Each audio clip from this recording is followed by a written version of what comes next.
ஆண்டவராகிய இயேசு கிறிஸ்துவின் நாமத்தினாலே உங்களுக்கு அன்பின் வாழ்த்துக்கள். இன்றைய வேத வசனம் ஆதியாகமத்தின் புத்தகம் 22ஆம் அதிகாரம் 14ஆம் வசனம்.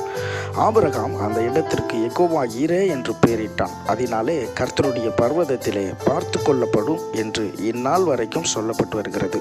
அன்பு தெய்வ பிள்ளைகளே, ஆபிரகாமுக்கு சரியான நேரத்திலே சரியான இடத்திலே உதவி செய்த தெய்வம், அவனுடைய தேவைகளை எல்லாம் பார்த்து கொண்ட தெய்வம் இந்த காலை பொழுதில் நமக்கும் இந்த வார்த்தையை கொடுத்திருக்கிறார்.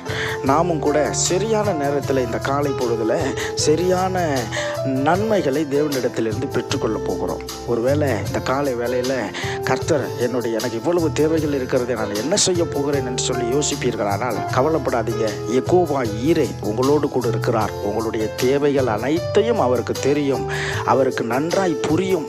ஆகவே உங்கள் தேவைகளை அவர் பார்த்து கொள்வார். ஆமேன். God bless you. God bless you.